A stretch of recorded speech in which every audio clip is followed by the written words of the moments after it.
नमस्कार। आज हम कक्षा 7 सामाजिक विज्ञान की किताब सामाजिक एवं राजनीतिक जीवन भाग 2 के अंतर्गत पाठ संख्या 1 में समानता के बारे में अध्ययन करेंगे। सबसे पहले हम जानेंगे कि समानता का अर्थ क्या है। प्रत्येक व्यक्ति से उसकी आवश्यकता का ध्यान रखते हुए सम्मानजनक व्यवहार करना, चाहे वह व्यक्ति किसी जाति या धर्म का हो, चाहे किसी लिंग का हो, चाहे अमीर हो या गरीब हो, सबके साथ में सम्मानजनक व्यवहार करना ही समानता कहलाता है। प्रत्येक व्यक्ति को उसकी क्षमता के अनुसार काम करने का अवसर उपलब्ध कराना, चाहे वो व्यक्ति किसी जाति धर्म का हो, लेकिन उसको उसकी क्षमता के अनुसार काम उपलब्ध कराना ही समानता कहलाता है। आगे आ रहे हैं कि सार्वभौमिक वयस्क मताधिकार किसे कहते हैं। तो देश का हर वयस्क का मतलब है जिसकी आयु 18 वर्ष हो गई है, चाहे वो स्त्री हो या पुरुष हो, चाहे उसका आर्थिक स्तर या जाति कुछ भी क्यों न हो, एक वोट देने का हकदार है। चाहे स्त्री हो, पुरुष हो, चाहे किसी भी जाति या धर्म का हो, जिस व्यक्ति की आयु 18 वर्ष हो गई है उसको मत देने का पूर्ण अधिकार है। इसी को ही सार्वभौमिक वयस्क मताधिकार कहते हैं। अब आगे आ रहा है कि मताधिकार की समानता। मताधिकार में कैसे समानता है उसके बारे में हम जानेंगे, जिसमें सबसे पहले ये शब्द आया लोकतंत्र। भारत है वो एक लोकतांत्रिक देश है। लोकतांत्रिक देश का मतलब है कि भारत में जनता है वह अपने शासक को चुनती है। जनता के हित में जनता के द्वारा चलाया गया शासन ही लोकतंत्रात्मक शासन व्यवस्था कहलाती है, जिसमें जनता के द्वारा चुना गया प्रतिनिधि जनता के हित में कार्य करता है।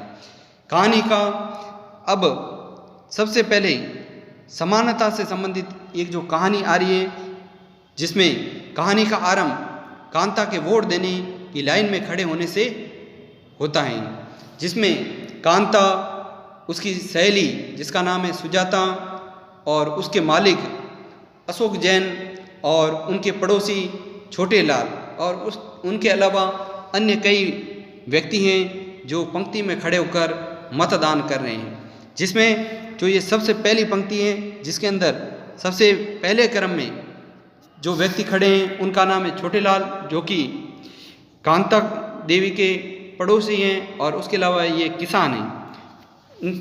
उनके पीछे है मंजित कौर, जो कि एक शिक्षिका है। शिक्षिका का मतलब पढ़ाने वाली महिला। उनके जो पीछे खड़े हैं उनका नाम है तेज सिंह, जो कि एक व्यापारी हैं, और उनके पीछे खड़े हैं उनका नाम है गिरीश राव, जो कि एक छात्र हैं, और उनके पीछे जो ये खड़ी हैं उनका नाम है कांता देवी, जो कि एक घरेलू कामगर महिला है, यानी घर में काम करने वाली महिला हैं। उनके पीछे जो खड़ी हैं वह उनकी सहेली जिनका नाम है सुजाता कुमारी, जो कि ये भी एक घरेलू कामगर महिला हैं, जो मतदान करने के लिए आए हैं। उनसे जो दूसरी पंक्ति है, उस दूसरी पंक्ति में जो खड़े हैं उनमें सबसे आगे खड़े हैं उनका नाम है अब्दुल रहमान, जो कि एक कारीगर हैं। उनके पीछे जो खड़ी हैं वह हैं शबनम बानो, जो कि एक गृहिणी महिला हैं, और उनके पीछे जो खड़ी हैं उनका नाम है ग्रेसी लेलेंग, जो कि एक परामर्शदाता हैं। उनके पीछे जो खड़े हैं उनका नाम है आइजैक लेलेंग, जो कि एक सरकारी अधिकारी हैं, और उनके पीछे जो खड़ी हैं उनका नाम है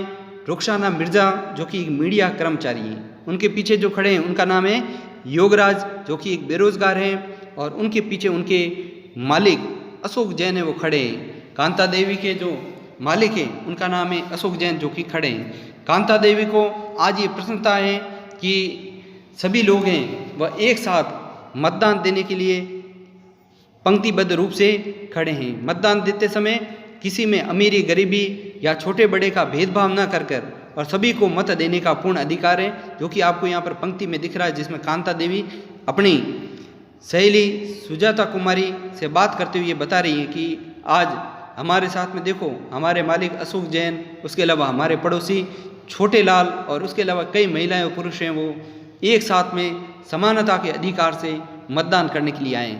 फिर कांता देवी और सुजाता दोनों मतदान करने के लिए जाती है और वहाँ पर जाकर मतदान करके आती हैं। फिर बाद में कांता देवी को इस बात की प्रसन्नता होती है कि भारत है वहाँ पर मत देने में समानता का अधिकार है और भारत में सभी के बीच में भेदभाव नहीं किया जाता है, लेकिन थोड़े समय के बाद में उनकी यह भ्रांति समाप्त हो जाती है और उनको मन में दुख होता है। किस कारण से दुख होता है? क्योंकि जैसे ही वह अपने घर पहुंचती है, वह एक झुग्गी झोंपड़ी में रहने वाली महिला हैं और उनके घर के पास में एक नाला गुजर रहा था और उनकी बेटी वो बीमार है और बेटी के बीमार होने पर उनको अपने बेटी का इलाज कराने के लिए ले जाना था, लेकिन उनके पास पैसे नहीं होने के कारण उनको पहले अपने मालिक अशोक जैन के यहाँ पर काम करने जाना पड़ता है, जहाँ पर काम करते हुए उनकी मालकिन है वह उनको कहती है ठीक से सफाई कर। उसके बाद में जब वे रुपए मांगती है तो उनकी मालकिन है वह उनको रुपए तो दे देती है, लेकिन उनसे कहती है कि महीना पूर्ण होने से पहले तेरा यह बार बार पैसे मांगना अच्छी बात नहीं है, आगे से ध्यान रखना। तब कांता देवी कहती है कि जी मैं आगे से ध्यान रखूंगी। अब जब वे अपनी बिटिया को हॉस्पिटल लेकर जाती हैं तो सरकारी अस्पताल में बहुत लंबी कतार लगी हुई थी। तब कांता देवी को बड़ा दुख होता है और उनको अपनी इस आर्थिक असमानता से दुख महसूस होता है और मन ही मन वह सोचने लगती है, यदि मेरे मालिक अशोक जैन की तरह मेरे पास भी पैसे होते तो मैं निजी अस्पताल में जाकर अपनी बेटी का इलाज है वो करा सकती थी। जातिगत व्यवस्था में असमानता। अब एक कहानी स्कूल जाने वाले दलित बच्चे के अनुभवों के बारे में पढ़ेंगे। दलित शब्द का अर्थ क्या है? सबसे पहले तो हम ये जानेंगे। कुचला हुआ या टूटा हुआ, इस शब्द का इस्तेमाल करके दलित यह संकेत करते हैं कि पहले भी उनके साथ में बहुत भेदभाव होता था और आज भी हो रहा है। दलित शब्द का इस्तेमाल करके दलित व्यक्ति ये बताना चाहते हैं कि उनके साथ में आज भी भेदभाव हो रहा है और पहले भी होता था। ओम प्रकाश वाल्मीकि 1950 से 2013 एक प्रसिद्ध दलित लेखक हैं और अपनी आत्मकथा जूठन में वे लिखते हैं, जिसका चित्र यहाँ पर दिया हुआ है, जो ओम प्रकाश वाल्मीकि द्वारा लिखी गई पुस्तक का चित्र है जिसका नाम है जूठन, जिसमें वे आत्मकथा का मतलब होता है स्वयं के बारे में लिखी गई कहानी को आत्मकथा कहते हैं, जिसमें ओम प्रकाश वाल्मीकि जी बताते हैं कि जब उनके पिताजी ने उनका प्रवेश सरकारी विद्यालय में कराया तो उनके साथ में कैसे जातिगत भेदभाव हुआ। जब वे कक्ष में बैठते थे तो उनको सबसे पीछे बिठा दिया जाता था और कई बार उन्हें एक फटी पुरानी दरी के ऊपर बैठने को मिलता था और कई बार तो उन्हें नंगे फर्श पर ही बैठना पड़ता था। कई बार उन्हें कक्षा अध्यापक हैं वो कक्षा के द्वार के पास बिठा देते थे, जहाँ से उन्हें है वो शाम पर धुंधला नजर आता था और कई बार उनके प्रधानाचार्य और अध्यापक जी उनको बिना मतलब के ही डांट देते थे। और आगे वे बताते हैं कि जब वे कक्षा 4 में थे तब एक दिन उनके प्रधानाचार्य जी ने उनको बुलाकर कहा कि तुम्हें आज पूरे विद्यालय और खेल के मैदान की सफाई करनी है। ओम प्रकाश वाल्मीकि जी बताते हैं कि जब वे विद्यालय परिसर की सफाई कर रहे थे तो उनके छोटे हाथों में दर्द होने लगा, उनकी कमर अकड़ गई और उनका पूरा शरीर वो दर्द होने लगा। यह क्रम 2 से 3 दिन तक जब तक चलता रहा, जब एक दिन उनके पिताजी ने अपने पुत्र को उस सरकारी विद्यालय में खेल का मैदान साफ करते हुए देखा, तब उनके पिताजी की आंखों में क्रोध आ गया और उन्होंने प्रधानाध्यापक और अध्यापक जी को कहा कि मैं अपने पुत्र को अब इस विद्यालय में नहीं पढ़ाऊंगा, जहाँ मेरे पुत्र के साथ में भेदभाव होता है। ऐसे विद्यालय में पढ़ाने से अच्छा है मैं दूसरे किसी अन्य विद्यालय में पढ़ा दूँ। और वे मेरा हाथ पकड़ के वहाँ से लेकर गए, ऐसा ओम प्रकाश वाल्मीकि जी बताते हैं। और वे कहते हैं कि इस प्रकार मेरे साथ जातिगत भेदभाव किया गया। दूसरी कहानी एक ऐसी घटना पर आधारित है जो भारत के एक बड़े शहर में घटी और देश के अधिकांश भागों में ऐसा होना एक सामान्य बात है। यह कहानी श्री और श्रीमती अंसारी की है, जो शहर में किराए पर एक मकान लेना चाहते थे। वे पैसे वाले थे, इसलिए किराए की कोई समस्या नहीं थी। उनके पास पैसे बहुत थे, इसलिए उनको किराए की भी कोई समस्या नहीं थी। वे मकान ढूंढने में मदद लेने एक प्रॉपर्टी डीलर के पास गए। जब प्रॉपर्टी डीलर को उन्होंने कहा कि हमें एक मकान की आवश्यकता है, तो प्रॉपर्टी डीलर उन्हें एक बहुमंजिला इमारत में लेकर गया, जिसके अंदर उनको एक मकान दिखाया गया, जिसको देखकर उन्हें वह मकान है वो अच्छा लगा और उन्होंने मकान मालिक से वह मकान लेने में हाँ भर दी। तब मकान मालिक ने भी कहा कि मैं ये मकान आपको दे दूंगा।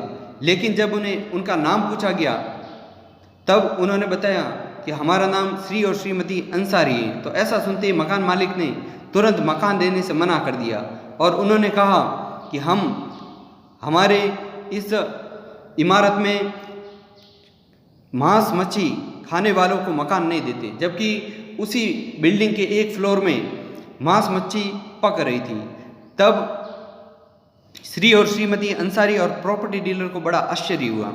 फिर बाद में प्रॉपर्टी डीलर उनको और बहुत से मकान दिखाने के लिए लेकर गया, लेकिन सभी जगह पर उनको जब नाम पूछा जाता तो कोई भी मकान मालिक उनको मकान देने से मना कर देता था। तब प्रॉपर्टी डीलर ने उनको कहा कि आप अपना नाम श्री और श्रीमती कुमार रख दो। तब श्री और श्रीमती अंसारी ने ऐसा करने से मना कर दिया। तब प्रॉपर्टी डीलर की सहायता से उन्हें हालांकि उस शहर में एक मकान तो मिल गया, लेकिन श्री और श्रीमती अंसारी को इस जातिगत भेदभाव से बड़ा दुख हुआ।